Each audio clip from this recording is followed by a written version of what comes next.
세상에 떠도는 기묘한 이야기들. 첫 번째 이야기.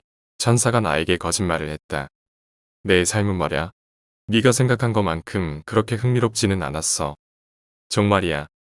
무슨 헐리우드 영화처럼 돌아가지 않았다니까. 난 그냥 평범한 남자이긴 했지만 어떤 능력을 가지고 있었어. 신의 선물이라고 생각하고 있어. 난 언제든지 사람들이 진실을 말하고 있는지, 거짓말을 말하고 있는지 알 수 있어. 간단한 원리야. 사람들이 진실을 말하면 왼쪽 눈에서 파란 불빛을 볼 수 있는 거야. 마치 누가 내 눈에다가 레이저를 쏘는 것처럼 말야. 그리고 거짓말을 할 때는 오른쪽 눈에서 붉은 불빛을 보고 말야. 부모님은 내가 공감각 쪽 질환이 있다고 생각하신 것 같지만 난 나이를 먹어가면서 이게 능력이란 걸 알아차렸어. 내가 학교나 대학에서도 이 능력을 쓰면서 놀고 먹었을 것 같냐고.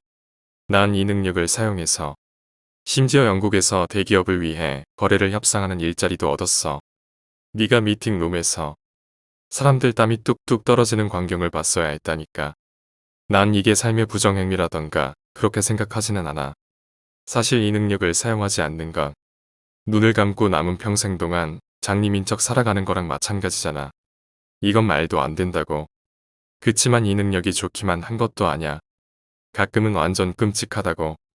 의사가 내 동생이 혼수 상태에서 깨어났다고 말했을 때 붉은 빛을 봤어. 내 아내가 자긴 바람피지 않는다고 말했을 때에도 나는 붉은 빛을 봤어. 16년 동안 부부로 살아왔는데 말이야. 하지만 이혼할 수는 없었어. 애들이 엄청 충격을 받을 테니까. 심지어 내 아내가 교통사고로 인해 죽어갈 때도 붉은 빛을 봤어. 아내의 마지막 말은 날 사랑한다는 말이었지. 삶에 익숙해지는 법을 배워간다. 그 말은 사실이 아니었어. 적어도 내 아내의 마지막 말은 날 편하게 해주려고 한 건데. 날 행복하게 해주려고 한 건데. 아무런 후회를 남기지 않기 위한 건데. 이런 것들이 사실이 아니라면 난 어떻게 해야 돼? 나에게 있어선 좀 많이 복잡했던 것 같은 이야기 같네. 더 생각해보기가 좀 두렵기도 하고. 좋은 시간이었어. 친구. 저쪽에서 다시 보길 바랄게. 그는 천사를 따라 천국의 문으로 향했고 그곳엔 믿기 힘든 광경이 펼쳐지고 있었습니다. 따스함이 그의 몸을 감쌌고 부정적인 마음은 전혀 없이 앞으로 나아갔습니다. 천국 입구에서 불과 몇 발자국밖에 떨어져 있지 않았지만 그는 문 건너편을 볼 수 없었습니다.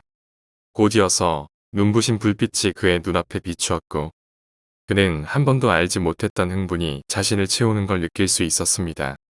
그 광경이 그를 잠깐 멈추게 만들었습니다. 검은 피부의 천사가 그에게 돌아서서 말했습니다. 무엇을 기다리고 계십니까?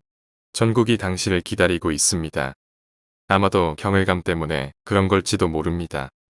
아마도 그의 상상일지도 모릅니다. 아마도 운명이 이 길을 가야 한다고 결정한 것일지도 모릅니다. 문을 지나갈 때 그는 오른쪽 눈을 꼭 감았습니다. 왜냐하면 몹시 불쾌한 붉은 빛이 아주 선명하게 빛나고 있었기 때문입니다. 두 번째 이야기. 잘못된 부모. 그러니까 이런 이야기 다 알고 있을 거야. 엄마가 부르는 소리를 듣고 넌 밑층으로 내려갔어. 엄마는 너의 이름을 부르고 있고 소리는 부엌에서 들려오고 말야. 근데 내려가서 돌아보니 엄마가 계단 밑 찬장 안에 숨어 있는 거야. 그리고 엄마는 말하는 거지. 부엌으로 들어가지 마. 엄마도 들었어. 그냥 바보 같은 이야기지. 안 그래? 근데 그 다음에 무슨 일이 일어날지 상상해 본 적 있어? 넌 선택해야 돼. 그래 바로 너. 아주 작은 어린아이에 불과한 너가 선택해야 한다는 거야. 넌 계단 밑에서 엄마를 봤던 걸 똑똑히 기억하고 있어. 공포에 바들바들 떨면서 두려움에 눈이 잔뜩 커져 있던 모습을 말야. 일로 와, 얼른. 소리쳤어. 하지만 그때 넌 부엌에 있는 엄마를 보았어. 부엌에 있던 엄마는 널 의아하다는 듯이 쳐다봤어. 너를 보고 말야. 하지만 너가 아니었지. 하지만 부엌에 있던 엄마는 크고 당당해 보였어. 마치 널 보호해 줄 수 있을 것처럼 말야. 그래서 넌 부엌에 있던 엄마를 향해 달려갔어. 너는 단지 4살밖에 안 됐었고 달리 뭘 할 수 있었겠어? 부엌에 있던 엄마는 잠시 망설였지만 너를 꼭 안아주었어. 그리고 그 일과 함께 또 다른 엄마는 영원히 사라지고 말았어. 넌 선택을 내렸어. 너는 자라서 너의 선택을 내린 거야. 하지만 가끔씩 넌 의아해하곤 해. 너의 엄마가 널 볼 때 가끔씩 널 이상한 표정으로 쳐다보는 거야. 마치 널 알지 못하는 것처럼 말이야. 성인이 되어갈수록 넌 더욱더 엄마와 멀어지기만 했어.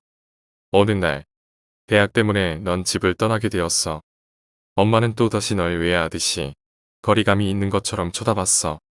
엄마는 널 안아주었지만 다시 놓아주기까진 채 몇 초도 걸리지 않았어. 그리고 넌 그때 처음으로 너 자신이 의문을 품게 하는 걸 허락했어.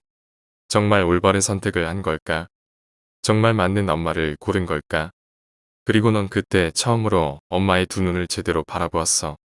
그녀도 너와 같은 생각을 하고 있었어. 내가 잘못된 아이를 고른 걸까? 세 번째 이야기. 너희 아빠는 돌아오지 않아. 텔레비전에서 뉴스가 흘러나왔을 때 난 먹던 걸 멈추고 바로 수저를 내려놓았다. 웨인 카운티에서 납치 미수 용의자가 사살당했습니다. 라고 아나운서는 낮고 진지한 목소리로 말을 읊어갔다. 경찰의 말에 따르면 역사학 교수가 자신의 학생들 중 한 명에게 자신의 새로 데려온 강아지가 숨을 쉬지 않는다고 속여 그의 벤에 태우려고 했다고 전하였습니다. 그의 사진이 화면에 나타났을 때 난 내 자신이 너무나도 가엾게 느껴졌다. 가해자는 이 남자, 피터 오멜리 교수로 밝혀졌습니다. 내가 알던 사람이었다. 위층에 살던 남자다. 다행히도 가해자가 숨겨놨던 흉기를 꺼내들어 여성을 뒷좌석으로 밀어 넣으려는 광경을 비번이었던 한 경관이 목격했습니다. 아들은 내 옆 소파 위에서 잠든 채 몸을 뒤척이고 있었다. 난 내 아들이 들리지 않게 TV의 볼륨을 낮췄다. 오멜리 씨는 항상 아들에게 친절하게 대해줬다. 가해자가 흉기를 꺼내들었을 때 경관은 총 6발을 발사하여 가해자를 사살하였습니다. 나는 이른 아침에 울리던 사이렌 소리를 떠올렸다. 그냥 무시하고 지나쳤었던 쿵쿵 울리던 발자국 소리. 그때는 그게 무슨 의미인지 알지 못했다.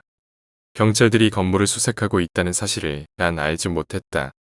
저는 단지 이 정신병자가 범죄를 저지르고 달아나지 않았다는 사실에 기쁠 뿐입니다. 라고 경관은 말했다. 아무도 그 남자 때문에 고통을 겪지 않아서 정말 다행이네요. 라고 그 피해자의 남편은 이야기했다. 하지만 둘 다 틀렸다.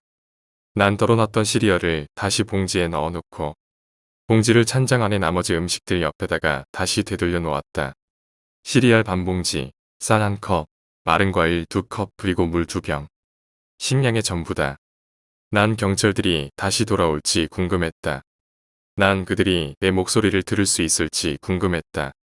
오멜리 씨의 지하실 책장 뒤 가짜 벽에서 들려오는 내 외침을 말이다. 난 그들이 아직도 나를 찾고 있는지 궁금했다. 6년 전에 실종된 그 소녀. 그 시절 오멜리 씨의 수업을 듣고 있었던 그 20살 학생. 또한 강아지를 좋아하던 그 소녀. 그리고 그를 쫓아 벤 위로 올라탔던 멍청하게 짝이 없던 그 소녀. 옆에서 아들이 일어나는 게 느껴졌다. 아빠 우리 보러 언제 다시 내려와? 꼬르륵거리는 소리가 아들의 배에서 들려왔다. 난 내 아이에게 진실을 말해주기로 결심했다. 너희 아빠는 돌아오지 않을 거야. 라고 나는 말했다. 아빠는 아팠어. 너희 아빠는 아주 아픈 사람이었어. 오늘 이야기는 여기까지입니다. 오늘 이야기가 재미있으셨다면 구독과 좋아요 부탁드립니다. 감사합니다.